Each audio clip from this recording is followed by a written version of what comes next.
18 de julio, jueves, y nos vamos, por supuesto, como cada jueves, a Europa. Nos vamos a Alemania, a nuestro contacto con nuestros queridos compañeros de la DW.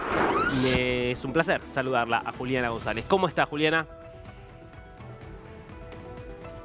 Hola, Darío, el placer es mío estar nuevamente con ustedes. Bueno, habitualmente hablamos de las cosas que ocurren en Europa, pero claro, hay veces que ocurren cosas en los Estados Unidos que terminan teniendo un altísimo impacto en Europa. Y uno de los temas de esta semana, sin dudas, es la nominación de J.D. Vance como el compañero de fórmula de Donald Trump y vicepresidente en caso de que Donald Trump gane las elecciones. Y uno diría, ¿y por qué esto a Europa debería importarle? Es el vicepresidente. Claro, cuando uno escucha las cosas que dice sobre lo que pasa en Europa, J.D. Vance dice, bueno, ahora sí. Te propongo, Juliana, que veamos, por ejemplo, lo que decía hace no mucho acerca de Ucrania.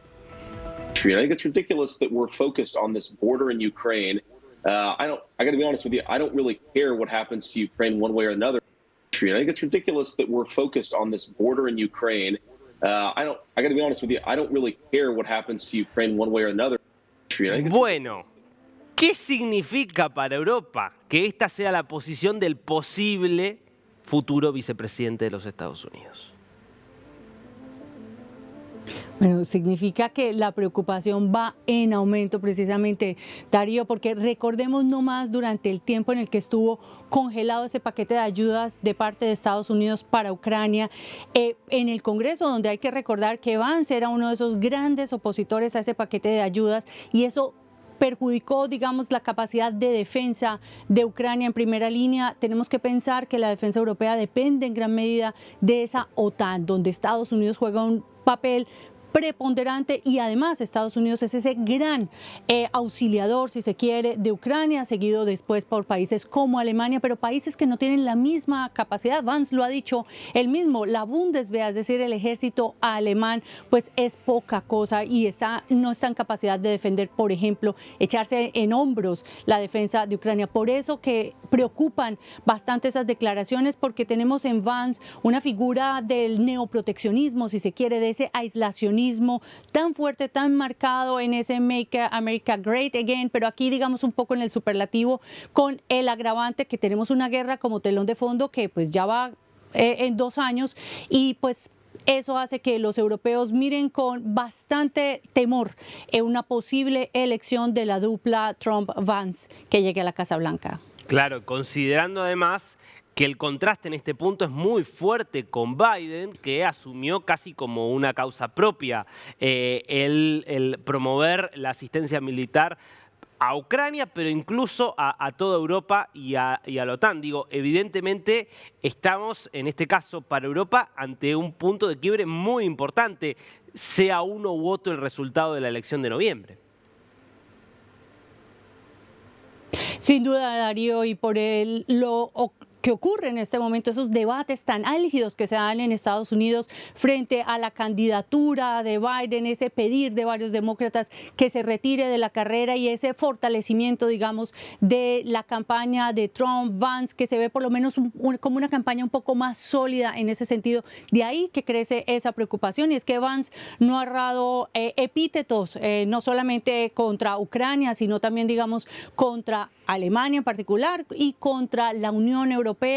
Este candidato o senador de Ohio pues dice que la Unión Europea no se rige por el derecho, sino por lo que digan Bruselas y Berlín, con sus ideas tan liberales. Justamente él estuvo aquí como invitado, como un panelista invitado en la Conferencia de Seguridad de Múnich que se desarrolló en el mes de febrero, y él desestima que, por ejemplo, Putin pueda atacar a Ucrania, pueda atacar a otro país europeo aparte de Ucrania. Y esta es una posición que, para serte muy honestos aquí, Darío, son los únicos que comparten esa postura, son las fuerzas de la ultraderecha, digamos como una Marine Le Pen en Francia, como Vox o como cualquiera de estos partidos, o el mismísimo Orbán, que recordarás ha estado en esa llamada misión de paz, como él la ha autodenominado en sus viajes a Moscú y a Pekín, buscando apaciguar.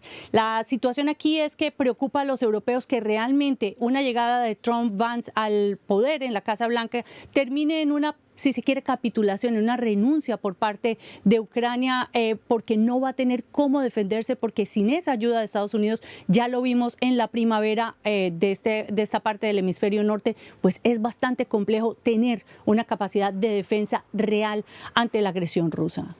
Juliana, impecable este tema, obviamente habrá que seguirlo y hasta que no sepamos el resultado de las elecciones no sabremos cómo sigue esto. Pero me interesaría preguntarte una palabra respecto de lo que es, entiendo ya un hecho, la reelección de Ursula von der Leyen al frente de la Comisión Europea. Es un hecho, como bien lo mencionas, Darío, y además con una gran diferencia. Si hace 5 años Ursula von der Leyen fue elegida por un estrecho margen de tan solo 9 votos, ahora tenemos que consiguió 41 votos más de los que necesitaba 360, consiguió esos 401, tuvo 289 votos en contra, pero ¿qué vimos aquí? Vimos que realmente fueron esas fuerzas de centro, es decir, el partido de los liberales, digamos esa familia de los liberales que está respaldada o cuya figura, digamos, más notoria es Emmanuel Macron, pero también la familia de los conservadores, de la que es la Ursula von der Leyen, miembro de ese partido, pero también los verdes y los socialistas fueron los que auparon su campaña ante el temor precisamente de que esa tercera fuerza, esos llamados patriotas que reúnen a todas esas fuerzas de la ultra, de la extrema derecha, pues realmente tengan el que decir en esa nueva constelación. Así que Ursula von der Leyen